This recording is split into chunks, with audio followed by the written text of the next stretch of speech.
Hi there, my name is Dr. Paul AITUZ. I'm a performance enhancement specialist. I use chiropractic as our vehicle to explore and discover the 7 areas: structural, chemical, emotional, spiritual, physical, mental, and self of the individual to find a champion within you. The champion we are here today with is George Ross. Who is George Ross? Go ahead, George find out. And for Donald Trump for 47 years, a celebrity judge on The Apprentice, and a best-selling author. How are we, George? And how's this year treating you? I am fine, but everything is good, all things considered. Going with the flow. Okay, going with the flow. For those who may not know who you are, George, could you give us a rundown, a little bit about yourself, who you are and what you represent? Well, that's it. Who I am. But first of all, I'm 92 years old, so that says something. But have been in business for a long period of time, done a lot of real estate deals, some of the big ones.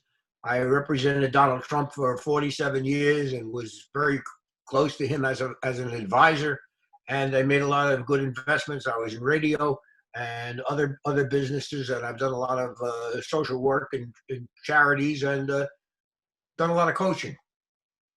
Cool.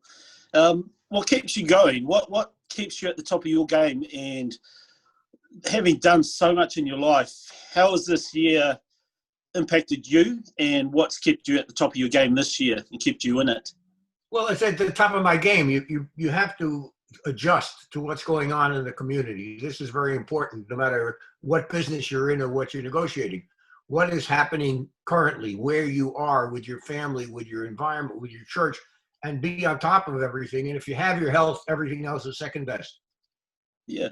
On that note, what's kept you healthy over all the years? Just staying enrolled? A certain amount, I guess, is luck. I do work out twice a week in a gym, which I think helps. But I'm a firm believer that if you keep your mind active and occupied, your body will follow. I'm a believer in that. Healthy mind, healthy body. Yeah. Absolutely. With obviously this year may have been a struggle for a lot of people and businesses, and everyone's wishing away 2020, thinking that 2021 will come and there'll be this magic thing happen and everything will be okay. In business, we've got a month before Christmas, so what advice would you have for people who are heading into the new year, hoping that it will just magically change? And what advice? No, I would say forget magically changing. Nothing is going to magically change. It will change. But the smart businessman or the smart person that's involved adapts to what's going on. And in every downturn, in every bad thing, there's something that's not as bad or could be better, and you can take advantage of it. So when you're in one of these, the basic idea, as far as I'm concerned, is don't say, oh, this is terrible, I can't do anything. Everybody, look at what's going on. Look at the news reports. They're so terrible. No, there is an opportunity in every down cycle. Good business person is aware of the opportunity, looking at the opportunity and saying, this is maybe a time for me to invest or to do something I didn't do before, and to reassess where I want to be or where I want to go. Cool. Just a few questions that have been thrown at me is, when trying to expand your business, obviously with running a legal firm, you have a lot of powerful people, individuals. How do you bring together such individuals and keep them all on track? Like, what characteristics do you look in a person if you're wanting to expand and get more professionals on board? Well, the first thing is, with everyone that you're doing business with, you have to be sure that you've adopted a personality that they're comfortable with, so they can trust you. So what you say, you will back up, or it's fine, it's okay, it's true. It may not be everything they want to hear, but you told them the truth. If you tell the truth, you never have to hide. It's when you make something up that you have to figure out how to correct it.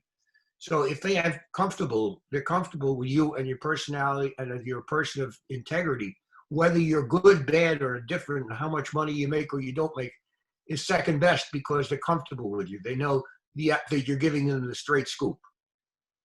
Right. And as you grow business, what is the biggest thing to avoid as your business grows. The biggest thing to avoid, yeah, that's easy. Yeah. Being complacent. Being complacent. When you figure I got it made, that's what the time you have it. So you have to be aware of what's going on in the industry, be aware of the technology, and constantly check the records, how the money's coming in, the people you are. So it's constant communication with the various aspects of your business life, and doing that with the constant communication, you can keep up with what's going on in the world. It could change momentarily. The problem that I find is a tremendous number of people believe what they read. They read they see it in the newspaper. Oh, it's got to be right. That's nonsense. That's what somebody wrote that it was this. So you have to be able to make your own independent judgment of what's going on without listening to all the news there in the media. No more evident than in the times we are right now. Is that true? Yeah. Oh, absolutely. But it's always been true. Yeah. So one of the things I've always said in negotiation or dealing with people, I had to learn: don't listen to what they are saying. Listen to what they are not saying. Right. Okay, so figure out what's in the background that they're not telling you, because that's where the truth lies. In negotiation or the discussions, they're not going to tell you what's not in their best interests. They're going to tell you what they want you to hear, but I'm saying don't follow it. You hear it. It's not totally true by any means. What are they not telling me? And that's where you can make your fortunes or protect yourself from a really downturn, by doing your own independent thinking. So your due diligence and so playing what's right in front of you and reading the play. So how do you keep your business growing? If one client to start, and where from there? Yeah, but when you say keep growing, it depends on what you want. You want to grow in personnel, you want to grow in income, you want to grow in whatever your idea is. You should have, everyone that's involved in business should have a game plan of where they are and where they would like to be in 10 years, and then figure out how you get there. Most of the people that I coach, they don't have the game plan.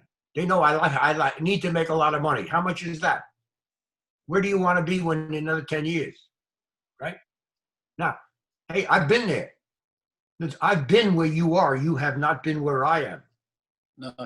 No. So the difference is, where do you want to be in 10 years, 20, 15 years? How's your family life? How do you fit in with your community? How do you work out with your church or whatever what makes you the all-round person? And then figure out what's important and how do I get that? And that could require time. It could require money. It could probably involve a lot of your own personality. Right. So heading into the new year, how's Mega Success going for you? Well, me at this point, I don't have the success. I'm fine.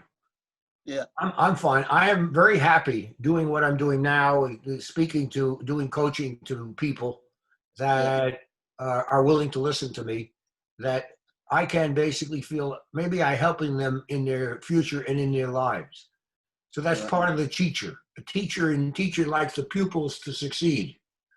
So now I'm saying all of the business experience and the legal experience that I've had in my background for a period of more than 60, 70 years, if I can now give you part of it to do with what you want, maybe that's helpful. But to me, it's fine. I tried.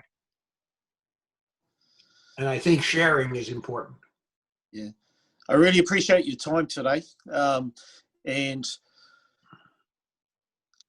what are the biggest excuses that prevent people from being successful in their life, in their world, in their business?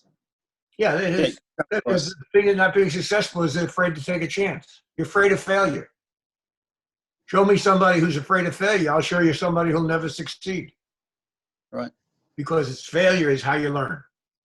That's how you get better. What did I do wrong, and I'm not going to do it again? But if I didn't try, I'm not doing anything wrong. If everything is going right, it could be the atmosphere or the time and have nothing to do with you. So you have to say, I'm willing to take a chance. Now, I'm not saying bet the ranch on anything or everything. What I am saying is take intelligent chances to do whatever you think should be done, and then follow up and see how it worked out, and keep an eye on it so that you look at it. If it's going bad, quickly get out, take the loss. If on the other hand it's going well, that's fine. How well? So getting the information, and now you can get all the information. You can get all the records in the computer. Just keep aware of what's going on in your industry or your business. Yeah. And the viewpoint on competition, to just be aware of. I personally haven't worried about competition, but I'm aware of our industry and what we stay true to. So is competition a real concern, or do you just stay true to what you're about and where your business is going? No, competition is always a concern. Okay. But you can learn from your competitors. That doesn't mean you're going to emulate them, and you don't. A lot of it you don't know. In other words, they may come out with a new product and it looks great to you. Meanwhile, they're losing their shirt. You don't know that. Yeah. So you should be aware of a new product, but you make your own assessment of how it fits in, and what you do in your business, and see how successful that is in your mind and in the minds of the people that you're helping, that you're coaching, or people that you're investing with. How did it work out? So it's a constant awareness, rather than just saying, okay, I'm doing it and forget it. I'm not going to follow it beyond that. There's due diligence that's involved. So awareness what's going on. And you can do it. The technology enables you to do that. You can get a lot of information of what's going on in any particular industry. And from a local perspective, see what's happening on a world stage is valuable. Obviously, so you can apply that knowledge or what's going on. You can apply the knowledge, but understand, whatever your business is, the future is it's not going to be local. It's going to be international. Right.